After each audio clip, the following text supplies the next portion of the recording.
This episode has been brought to you by Minster Bank, Plus One Professionals, Albert Sporting Goods, American Legion Post 323, Fowler's TV, St. Mary's Eagles 767, Speckman Automotive, Auglaze Audiology, Rabel's Auto Service, American Manufacturing Solutions, Spieles Chiropractic, and Miller Funeral Home.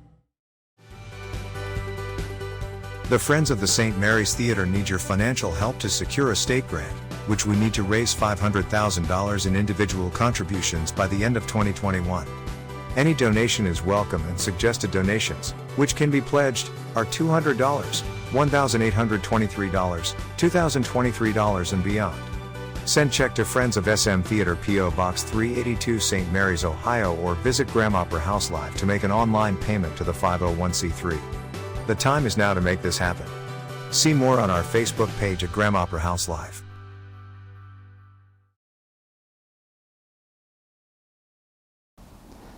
How many times have you thought, I wish I could time travel so I could see firsthand how things used to be? Even though Elon Musk is making remarkable technological advances for our society, I'm 100% certain time travel, as we desire, will never happen. However, as many archaeologists and historians will attest, if we are fortunate enough to find, numerous primary accounts of an era gone by have been left for the future to find in order that the past can be discovered as to how it once was, like time travel. We like to call these finds treasures, and it is such a rush when these treasures are discovered, especially when it provides a primary or a first-hand account of your hometown and a significant event in history. St. Mary's was a recipient to one of those treasures when the family of Charles Kruse saved all of his letters he wrote, numbering over 110 from his time serving the Union Army from 1862 to 1865. Not only do we have a primary account of a St. Mary's boy's story, which is an unbelievable one at that, of his time wearing the blues in the Civil War, we also have a primary account of what life was like growing up in St. Mary's, Ohio in the 1850s up to 1862. To help St. Mary's 2022 and well beyond understand this remarkable treasure is retired chiropractor Dr. Todd Spieles, who has become the aficionado of the private Charles Kruse letters. Stay tuned to the end of the vodcast to hear the exciting news of how we are bringing this story to the stage for posterity's sake. Todd, thank you so much for being here to help us understand the value of these letters. These letters provide a little bit of everything. It's almost like Charles Kruse left a manuscript for us for a movie. He did that. And first of all, a disclaimer, I am not a Civil War expert, but I know an awful lot about the Charles Kruse and his family. And that's why we have you here to reveal to St. Mary's today, and as we always like to say in Rider Nation Station, 50 years from now, what these letters are all about. So there's so much to discuss about the letters, but I first want to ask, how did these letters get preserved from 1862 to 1865 and then beyond to the time you were made aware of them, and how were you made aware of them? Okay. Well, I was a trustee with the Auglaze County Historical Society.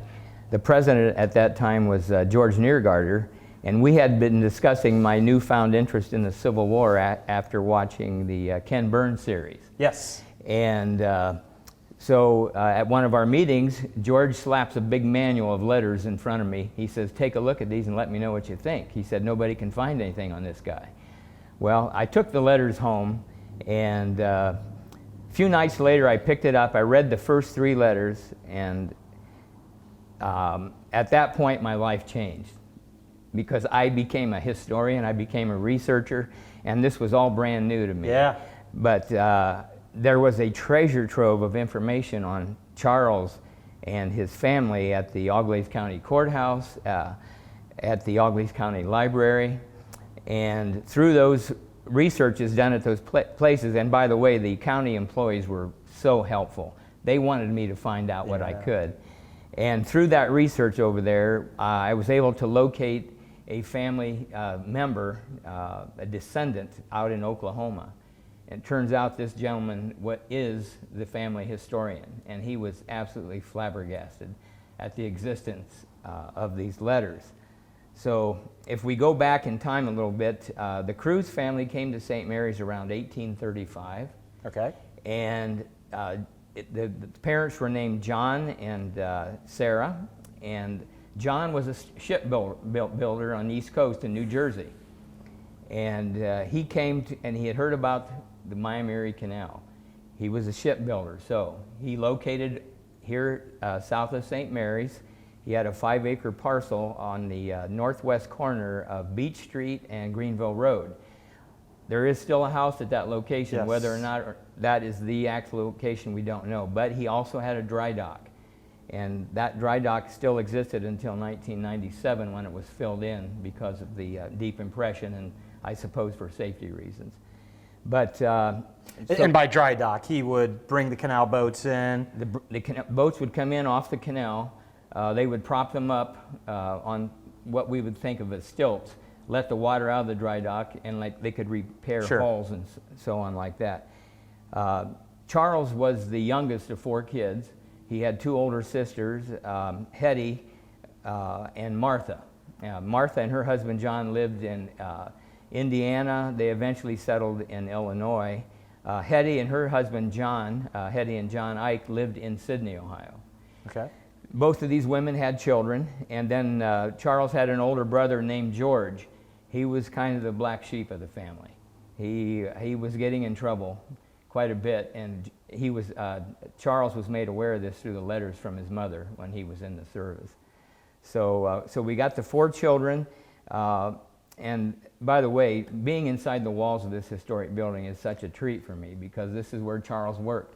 And we should identify, which I forgot to do in the introduction, we're in the Reservoir Mill. We are in the Reservoir Mill, and Charles talks about this in his letters. He would get on his little skiff boat or rowboat Yep. and come down the canal, stop here and work. And he worked for, I think it was Charles Gordon who built this structure around Charles or Robert? Robert, yeah. And I believe around 1855, somewhere in there. So the county had been in existence only less than 10 years when Charles, he was a miller's apprentice here, and he must have been a good one because Gordon relied heavily on him. Yeah. And he also helped his dad at farming on the family farm where they, like we said, they repaired canal boats. But he was a busy young lad at the age of 20. He was born in 1842. So we fast forward to the year 1862. And Charles talks to soldiers who are home on leave. You know, the great Civil War had begun, and the first year was going very badly for the North. And Yes. There were one reversal after another, and he was talking to soldiers home on leave, and then he started wondering aloud, should I do this? Should I join? And he finally got the blessing of his parents, even though he hated to leave his job here at the mill and then helping Dad with the farm. So he joined, his recruiting sergeant was a man by the name of Elias Stancliffe, and he recruited Charles and Charles's best friend. He was a young man by the name of David Bupp. And so Stancliffe was here to pick up the 2 guys, and they left St. Mary's from the Diker House, however you pronounce it, which originally was named the Mercer Hotel, because if we go way back, Yep. St. Mary's was the capital of Mercer County County. seat, yeah. Yeah, before where there was Auglaize Yep. County. So they took a horse and buggy from the Diker House here in St. Mary's. They took the plank road over to Wapak and got on the train there at the train station, which was the Cincinnati, Hamilton, and Dayton Railroad at that time. And from there they went south to Cincinnati, picking up soldiers along the way. And they finally reached downtown Cincinnati. And they had about an hour before a smaller train on the Little Miami Railroad would take them out to Camp Dennison, where the new recruits would train and go through what we would call today basic training. So he and Dave had about an hour or 2 of free time, so they wandered down to the Ohio River and they watched a steamboat being built. And this could play something in the... This might be referred to as a teaser or Yes. a cliffhanger for Yes. things to come, Yeah, not or knowing foreshadowing. what this steamboat could have been. So they finally got on the train on Little Miami Railroad and got out to Camp Dennison. And he said the doctor took a quick look at him, said, "You pass." Had no idea of the condition of his health, Yeah. but if he was standing and breathing, that pretty much got you in that the got service. you in, yep. Yeah. So he and Dave went through their basic training there at Camp Dennison. I did some field trips researching Charles. I did a really nice trip down to Camp Dennison. It's about 18 to 20 miles northeast of downtown Cincinnati. And we were walking the streets of it, and there was a man raking his yard. This was in the fall of the year. And we started chatting with him, and he had a big, beautiful brick mansion. And he said, "Yes, President Lincoln slept here." Ah. And I said, "Well, wasn't even asking him, Yeah. but he volunteered that information." But Charles made a lot of new friends. He was in the 50th Ohio Voluntary Infantry, Company G. And most of the St. Mary soldiers, and by the way, Auglaize County sent almost 1,000 soldiers to the Civil War, and including over 50 officers. So we were heavily invested in the Civil War. So Todd, real quick, so probably the Auglaize County boy that gets the most recognition is the Congressional Medal of Honor winner, Christian Schnell. Christian Schnell, yeah. And you know, that is truly amazing, but that's about all that we know. That's of about him. all we know. But because of the preservation of these, 113-ish letters? Right. The family had that foresight to preserve these letters, even letters that he sent to his brothers and sisters. Yeah, it's truly unreal that these were preserved. Yeah. And they tell the story of Charles. They do. And during the Civil War. It runs the gamut from A to Z. I mean, we don't have to wonder what happened or what he was thinking. I mean, the letters contain everything. So anyway, they're in basic training. They're there about 6 weeks in Camp Dennison, and suddenly they have to move across the Ohio River because Morgan's raiders were rumored to be coming north into Ohio. This was causing widespread panic in southern Ohio and in Kentucky. They moved to the state of Kentucky and started building trenches and redoubts in case there was an engagement with Morgan and his raiders. And this went on for about another 6 weeks, and in the meantime he's riding home almost every other day or every third day. And the first thing you notice is there's a lot of sickness. You know, they didn't have clean water supplies. A lot of these kids had never been exposed to like childhood diseases. These were mostly farm kids, or like him, millers. They'd never been in big crowds of people. So all of a sudden they're getting exposed to these pathogens, and they're getting very sick with childhood diseases. There's typhoid, smallpox, although the vaccination was here at that time, and that was mandatory for anybody who enlisted.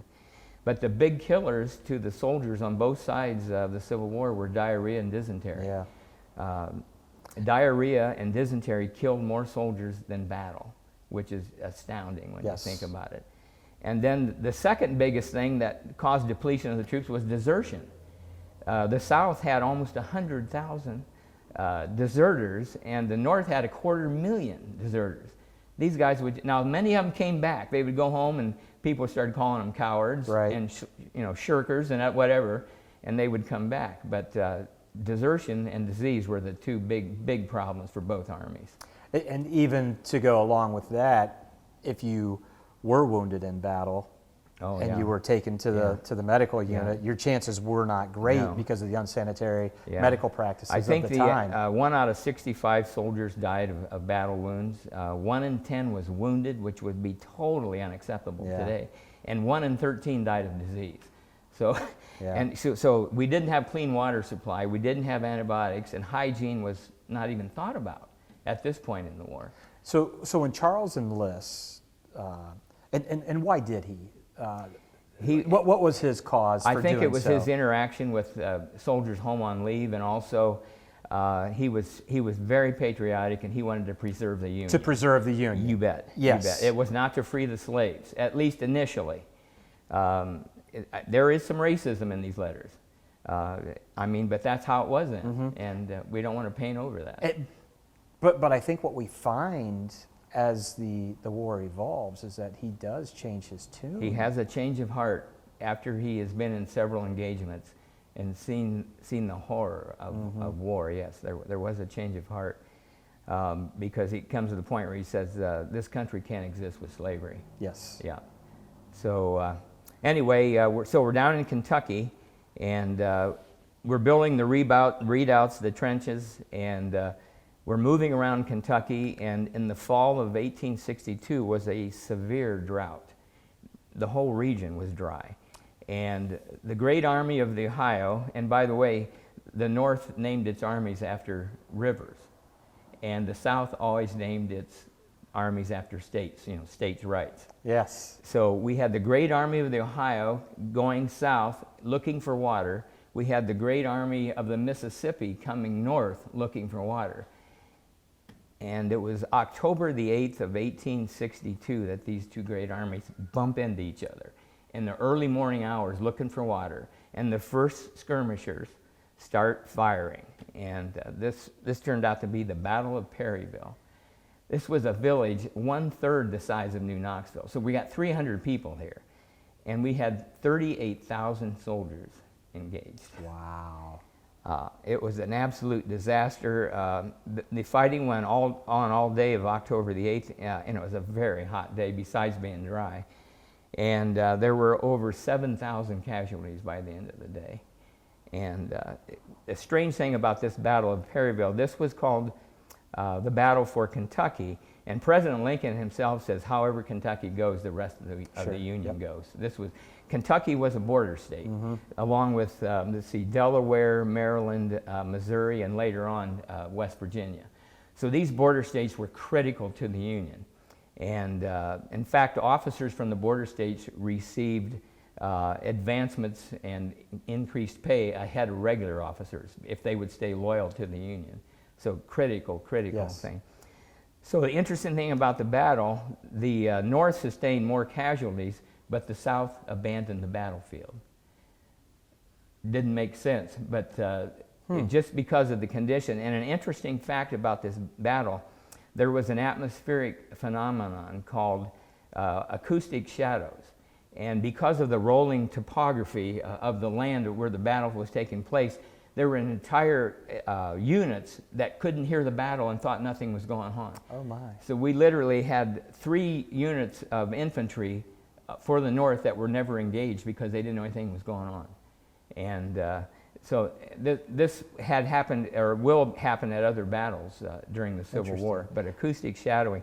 And that has been experimented, with today's technology, and sure enough, it exists. They probably have different names for it today. So did Charles write about his experience in Perryville? He did. So at the end of the battle, that night was a full moon, as luck would have it. And one of the officers was standing on top of one of the hills, and they noticed some unusual lights on the battlefield. And they could hear the shrieks and the groans of the wounded and the dying. And he said, he sent 3 of his men down. He said, see what those lights are. He said, I don't understand this. They got down there, and here it was Catholic nuns from a nearby convent who were tending to the dead and dying. Just a phenomenal situation taking place there. So Charles, unfortunately, had some bad luck in this first battle. His commanding officer was a man by the name of Taylor. When the firing first broke out, he turned around and ran. He left his green recruits facing the enemy with no commander. And a bullet had ricocheted off of something and hit Charles on the hip. It hit him on the belt, but it deeply bruised him. And he had spent several days in what they called the hospital, which was probably a barn at that time. But he recovered from that, and he immediately wrote home to his parents and said, may you never experience the horrors of war. And he said, he started closing his letters out, if I lived to get home at this time, besides wanting to know how the girls in St. Mary's were doing. Which that's going to lead into the next question, but how he signed off on his letters. Yes. Did he ever get to see St. Mary's? He did. He got home one time on leave with one of his friends, and it was a good trip home, but there was some controversy after that. There were 2 things going on here in St. Mary's that just deeply upset him. Number one, he had a girlfriend here. Her name was Ellen Mott, M-O-T-T. Okay. He got a letter from his mom saying that Ellen was gliding about the streets with several young suitors. And he was livid. So he immediately wrote back and asked his mother to get his ring and his miniature, which was a tin-type picture of him. He said, I want those back. So he assured his mother he would not have anything to do with her anymore. The other situation that was going on in St. Mary's was the Copperhead movement. Yes. These were the anti-war Democrats, and they were very vocal here. They hated Lincoln. They were encouraging young men from the county not to report if they got drafted. And this just got to just upset him. And he even called a couple of them out, right? Oh, by yeah. name? Yeah, there was one with his last name, it was named Frank LeBlond, I believe. I don't recall the other name.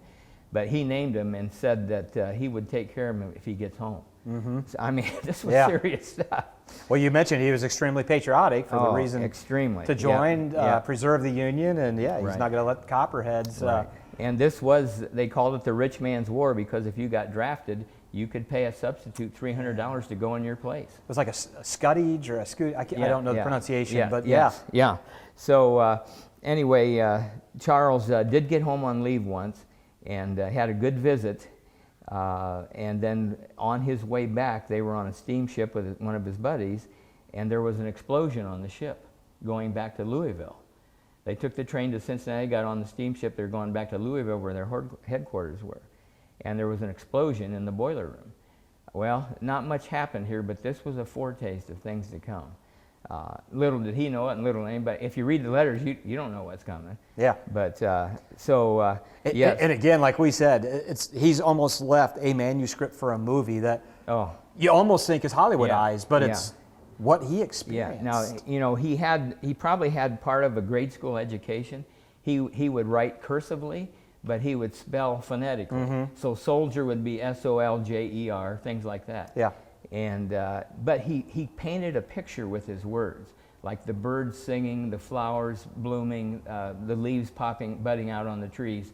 I mean, he would go in, and it was actually kind of romantic when you looked at the way he wrote. And he would sign. Sometimes he would sign his letters adieu, or French, and other times he would sign it, if I live to get home, or your affectionate son, Charles.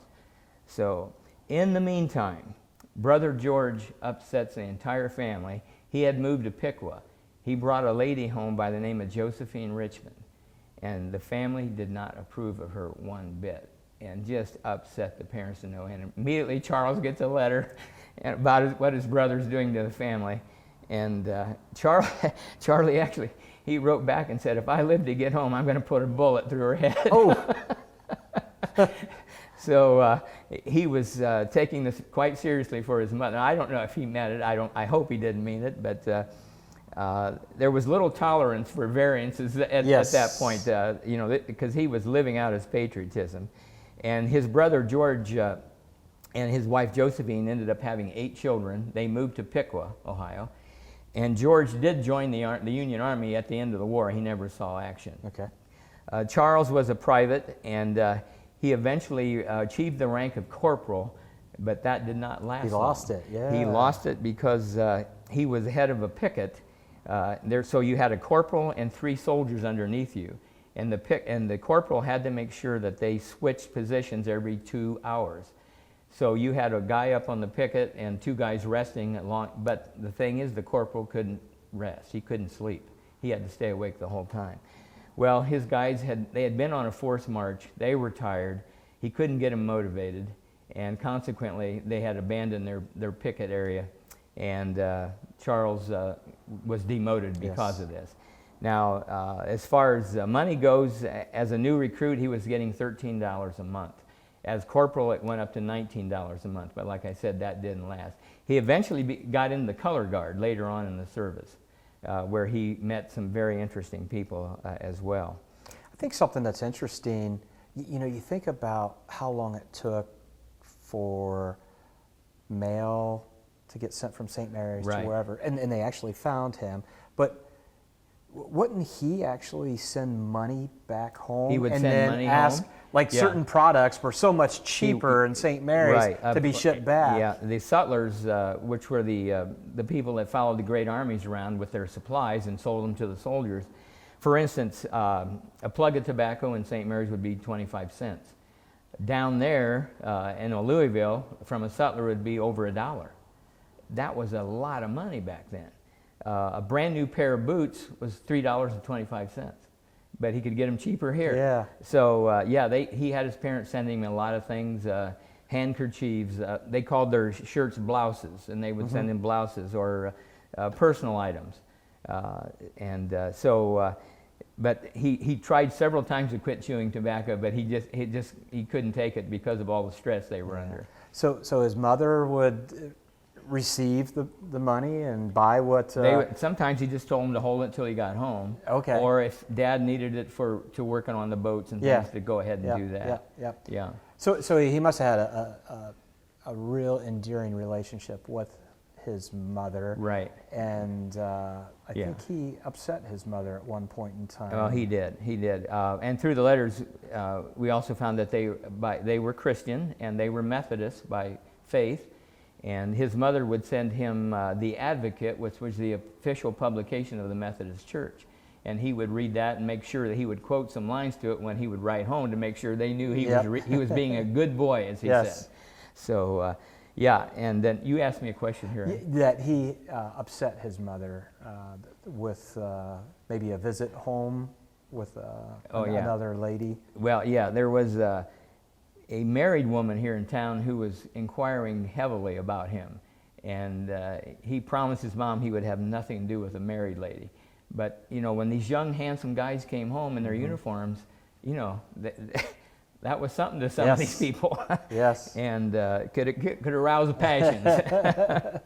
So anyway, after the Great Battle of Perryville, the North never came that far, or the South never came that far north again. That was the watershed moment for Kentucky. So Kentucky remained loyal to the Union after that. And then after that, they were in southern Kentucky and northern Tennessee. Lots of forced marches. They seemed to go in circles a lot, which really aggravated the soldiers. They were guarding railroads, which were critical. They were rebuilding trestle works that were burned down by the rebels. And there were constant skirmishes with rebel skirmishers. And so this went on for a couple years, and Charles's health was horrendous. He was constantly battling diarrhea and dysentery, and then he got hepatitis, which really laid him low. And of course, they had no answers for this, except rest and sip on tea and eat some stewed apples, and they didn't know what to do with these kids. And so when he left, Company G was about 100 men when they left Cincinnati, and his 50th Ohio Voluntary Infantry was about 1,000 men. Well, in the fall of 1864, the regiment was down to 225 men. Wow. Death, disease, and desertions. Yep. And and then he was down. His own regiment was down to about 24 guys, and they're in Tennessee, and they are in the army of General Schofield at this time. It's still the Army of the Ohio. And coming north was General Hood, now for the South. And he was coming north with the Army of Tennessee. And the Army of the Ohio, they met outside of the little town of Franklin, Tennessee. This was November 30th of 1864. And the unusual thing about this, Hood had been severely injured at Gettysburg. And he had a paralyzed left arm from that battle. Then he was in the Battle of Chickamauga, and he lost his right leg. So this man is just blown to bits. He's living on opioids, and they say because of that he wasn't clear thinking, but he was still in command as a general. And he ordered his troops to storm the northern troops just south of Franklin, Tennessee. And this is November 30th of 1864. To a man, all of his commanding officers opposed this, and they did this under protest because there was 1 hour of daylight left on this day when he ordered the charge. So the unusual thing about this battle, most of it took place in the dark, which was an absolute disaster. Yeah. At the end of the day, Hood lost 14 generals and 55 commanding officers. It was the greatest loss of officers in the entire history of the Civil War. His army was shattered in half, and did he back off? No. Schofield's army turns around and they retire to Nashville. Well, Hood decides he's going to follow him and charge again. 2 weeks later, with half of his army, he charges again, and his entire army is destroyed. What was left of them, they marched south to Mississippi and never saw action again. The sad thing about the Battle of Franklin, Charles was right in the middle of the storm, and he got captured. There was lots of hand-to-hand combat in the dark. You just can't imagine it, with pistols, bayonets, knives. It was just horrendous. Charles was captured along with several hundred other Union soldiers, and they were marched in this cold, wet weather 600 miles south to Vicksburg, Mississippi, or Meridian, Mississippi, excuse me. And from there they were transported by cattle cars to the infamous Civil War prisoner of war camp, Andersonville, in Andersonville, Georgia, which was an absolute hellhole. I mean, that really was epitomized being hell on earth. Yeah, and that's what he called it. It was an open-air stockade, about 16 acres in size, and it was built to hold about 10,000 POWs. At its worst, it held 40,000, which was just, they enlarged it to 26 acres, but they were open to the elements, no hygiene, no antibiotics, no clean water. He talked about the water was so muddy he would have to filter it through his teeth to keep the pebbles and things out. You can't imagine what these kids went through. 13,000 POWs died there at Andersonville, which Clara Barton, who started the Red Cross, went down south after the war and ended up identifying most of those men who died there. She was a great woman for the North and for the entire Civil War. So and anyway, the commandant of Andersonville was really the only... Yeah. Henry Wirz was charged with war crimes. He was found guilty and he was hanged, but he was the only officer hanged in the Civil War. Charles, unbelievably, survived 4 months in this hell on earth, which we don't know how. He said when he lived to get home, and the next letter he wrote, because there was a 4-month period where he never wrote. 4 months, okay. Yeah. He said, when I get home, I will tell you about the horrors that I endured. He said, but there's not enough room on this paper. So they were loaded again on cattle cars and taken to Camp Fisk, which was where in Mississippi where they would exchange POWs. They had to wait for POWs from the south coming down on the north on the Mississippi in merchant steamboats. And so Charles was there, and he said, we're being paroled by states. And finally the day arrives when his ship comes, and it is a ship called the Sultana. And unbelievably, the Sultana was built in Cincinnati in the year 1862. One surmises, is this the ship that he and David Bupp saw that summer day in 1862? We don't know. It could be. It could be. But anyway, the Sultana arrived. These were merchant steamships that the Army had, I'd say, sequestered, but the owners of the ships were making out like bandits. They would get $5 per head for a soldier. Sounds like everybody took the opportunity to capitalize off of our soldiers who were there fighting for the preservation of the Union. Well, it's interesting you say that, because several of the battlefields were purchased the same week that the battles were over by real estate agents, hoping they would have tourist attractions. And of course there were bodies there were uniforms, there was materials, dead horses, caissons, I mean, you name it. So anyway, the ship arrives, the ship is called the Sultana, and the crew has the awful news that President Lincoln has been assassinated. And this just stirs up their emotions again, and they said, we can't wait to get home to take care of these copperheads. It was deeply disturbing. A ship right next to the Sultana was named the Pauline Carroll, and she was all but empty.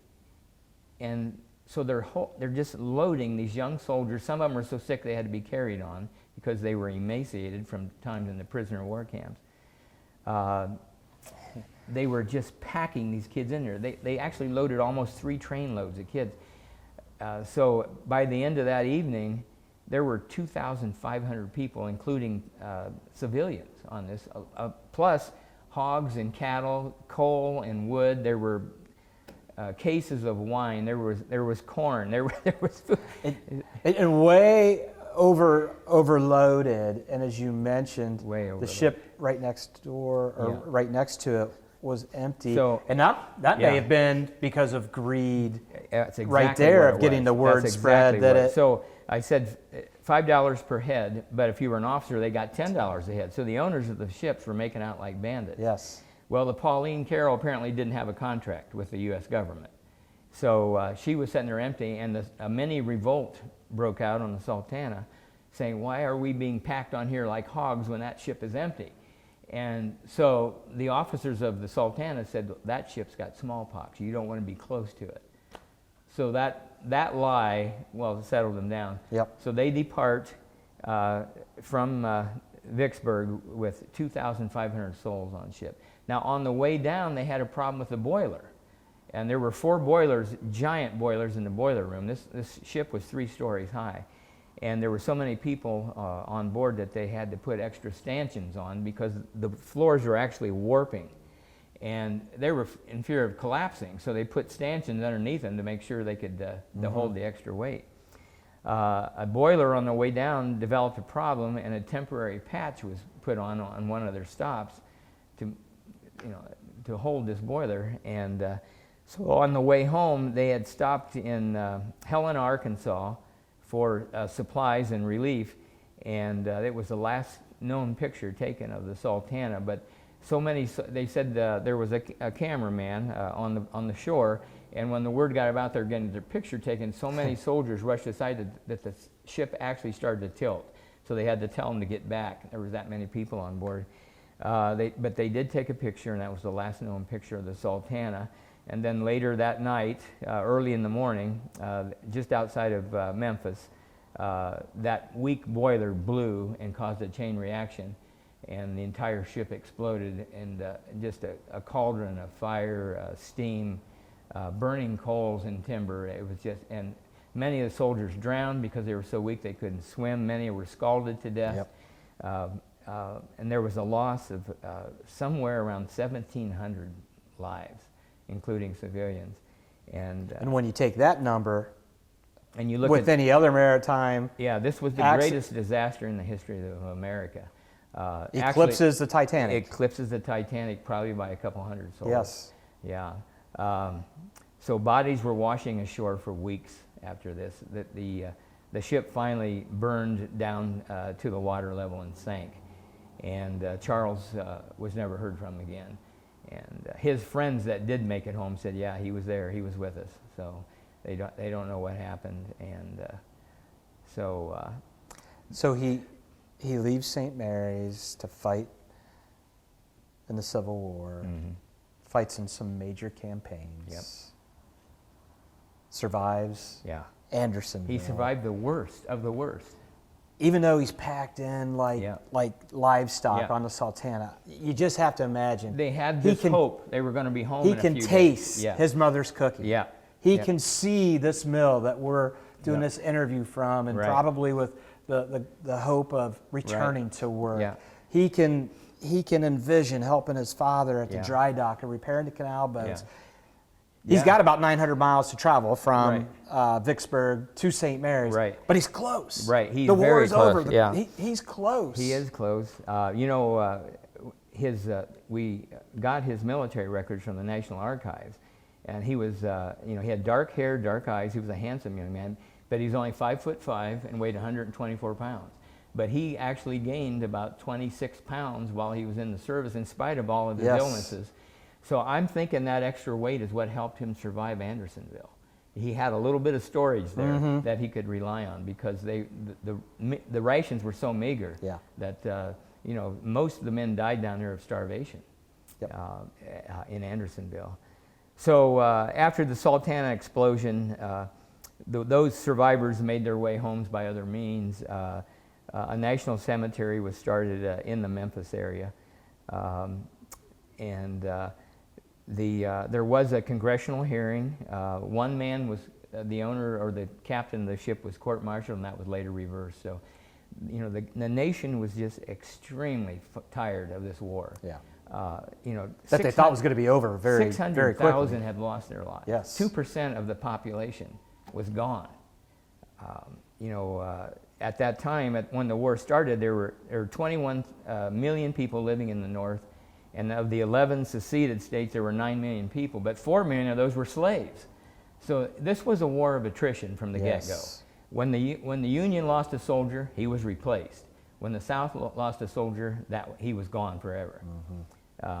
And so this war of attrition really it surmised what took place here in those horrible 4 years. So after the congressional hearing, not much happened. Like I said, there was one court-martial, and that was later reversed. From the Sultana, from Vicksburg, were they going to catch the Ohio River at Cairo, Illinois, and go to Cincinnati? Yeah, or was he going to march from Cairo? There was some question. They were either going to be dropped off at Cairo, Illinois, or Camp Chase in Columbus. So he wasn't sure which way he was going yet. And he said that we'll know that later, in a day or two. Well, that day or two never got here. Yeah. So it's an unbelievable story, and you know, this was a young man from St. Mary's that was so involved in the Civil War. Oh yeah. And he saw and endured everything. Unfortunately, the tragedy of losing his life as he's almost home. I mean, this truly is almost a script for a movie that people would say this is purely fiction. You couldn't make this up. Yeah. Yeah. He, you know, when you look back, okay, was Charles a hero? Well, unintentionally, he gave his life for his country, so I'd say yes, he is a hero.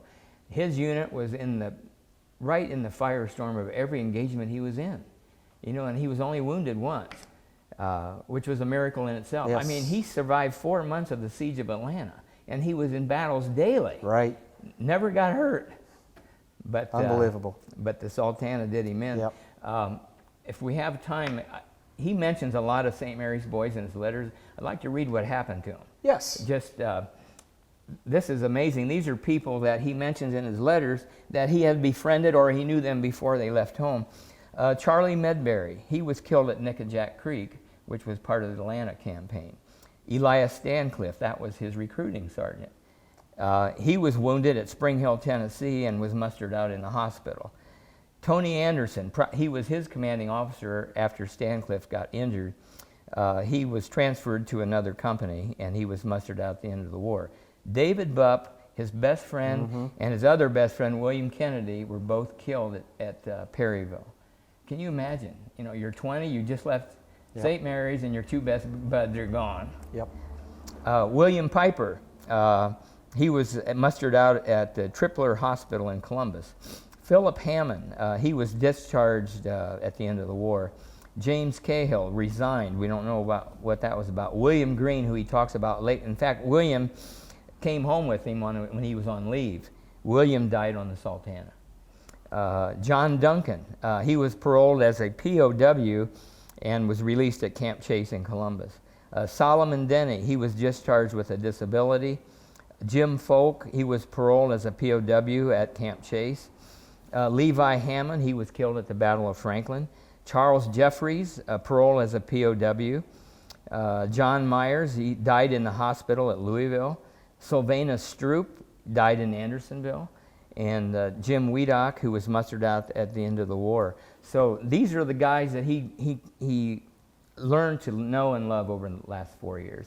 And these are a lot of those familiar St. Mary's names that he listed off, and that's his list of reporting back to his parents of what he knew. Yep. So, excuse me just a minute. If I could read the last letter of the manual from his mother to his sister and brother-in-law, and it's from his mother, Sarah, and it says, well, this is to John and Esther Ike. She says, well, John and Hetty, I will try to write you a few lines, but I can bear to tell you. It seems that my heart will break, for my trouble is more than I can bear. It is so hard to think that poor Charlie was so near getting home, then to be murdered in that horrible way. There was thought at the time that the rebels had placed a bomb on that ship. It was never proven, but that's why she called it murder. We know that he was on the boat and his name was not among the saved. And they had several come home that were on the boat when it blew up, and they all say that poor Charlie was there. They all knew him but never saw him after the explosion. So we will have to give him up, but how can I do it? It is so hard, and my other troubles seem like they will kill me. I thought when Charlie got home that he would have been a comfort to me, but he is gone. Hetty, how can I bear it? We had 3 letters from him while he was there. Speaking of Andersonville. Okay. The last one he wrote on the 18th of April. He was so anxious to get where he could hear from home and his friends. Poor dear boy. He had suffered all but death in that prison, but he said that the good Lord had protected him and that his health was good. If only I knew where his poor body was, it would be of some comfort, but I do not expect that we ever will. I must give him up. I feel sometimes like I'm going crazy. I cannot eat or sleep, and I can't do anything. You said that you wanted me to come down, but Sis will not stay here alone. That was the other daughter. We had a letter from George in that he said he was coming home to see him, but at last he is doomed to disappointment with the rest of us.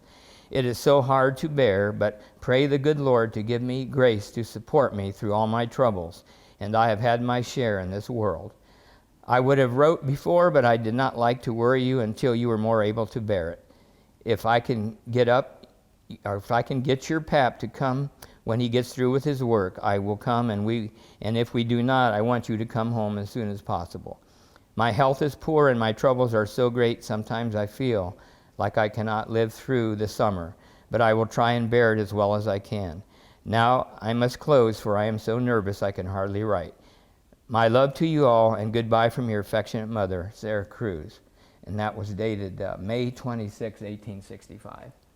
So that's how it ends. So it's the last correspondence. Quite a from story. Sarah to her daughter. Yeah. It is quite a story, and Todd, thank you for. I'm sure this became quite the obsession once you really delved into it, and thank you for bringing this story back alive for St. Mary's, for Civil War buffs and historians. Going back to the beginning, when I first started doing the research, the letters were actually transcribed from Charles's handwritten letters to typed, along with the spelling problems, by a retired history professor in Chicago. His name was Jenkins, and I tracked him down.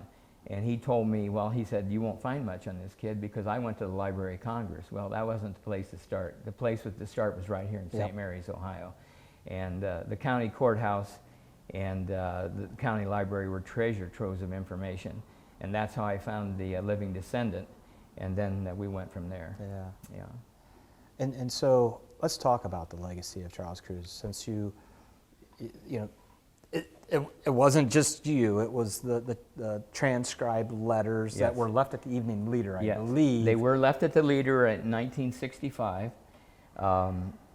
just for posterity's sake, because the fellow that transcribed them said, we can't find anything on him. And my understanding is that the Leader was doing some house cleaning, and they said, what should we do with these letters? And somebody said, well, just throw them out with everything else. And somebody said, maybe we should give these to the Historical Society.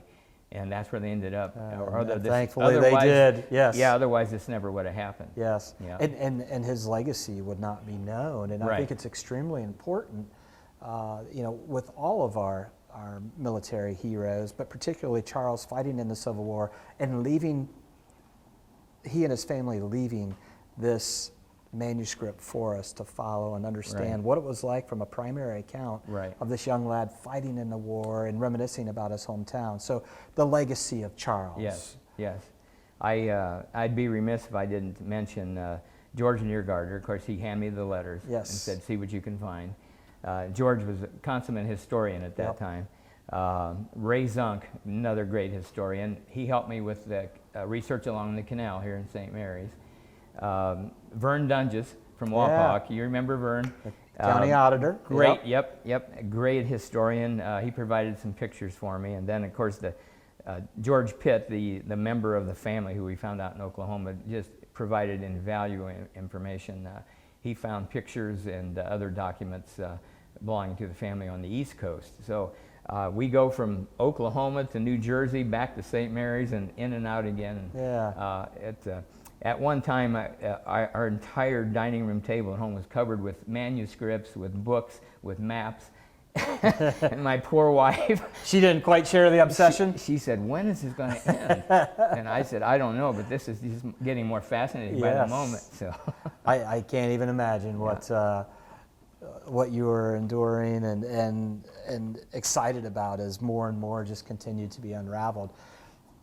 What we have that's exciting to announce is with the St. Mary's Bicentennial that is fast approaching in 2023 and awakening the St. Mary's Theater once again. We have engaged with a playwright, Michael Hurwitz, who is actually our theater consultant, to recreate this story for a stage production. That is just so awesome. And it's going to be absolutely amazing. Most of the manuscript is right there, and this is going to be for posterity's sake. And we've also asked Michael to create a component for our school kids to be able to utilize year after year so that they have this living story of a young lad that's just like them, grew up in St. Mary's, and he lived the Civil War. So quite excited about that opportunity. It's going to be part of the bicentennial celebration in 2023, and then hopefully it's a stage production that is used year after year, and just not for St. Mary's. This was an Auglaize County boy. So we really want to make certain that people within the county know the Charles Kruse story. Yep. And this is exciting news. Very exciting. This is going to be fantastic. And I had the opportunity to meet your playwright, and he is behind this 100%. He knows his Civil War history. He knows theater, and I think he's going to be a great mix to bring this story alive via the stage for us, and we're quite excited. Well, we have come to the end of our show. It is our hope at Writer Nation Station this podcast did entertain, educate, enlighten, and elevate your perspective about St. Mary's, Ohio. We hope a story has been told that augments the development of relationships, old and new, to promote growth for all who do, did, and will call St. Mary's, Ohio home. Again, I want to thank Dr. Todd Spieles for sharing his story about his obsession of the history of Charles Kruse. Thank you for all of the work that you've done throughout the years to keep his story alive. I hope you think positively about our town, the town we did not inherit from our ancestors, but the town we borrowed from our grandchildren. Peace to you, my fellow St. Marians, past, present, and future, always and always. This episode has been brought to you by Minster Bank, Plus One Professionals, Albert Sporting Goods, American Legion Post 323, Fowler's TV, St. Mary's Eagles 767, Speckman Automotive, Auglaize Audiology, Rabel's Auto Service, American Manufacturing Solutions, Speed's Chiropractic, and Miller Funeral Home.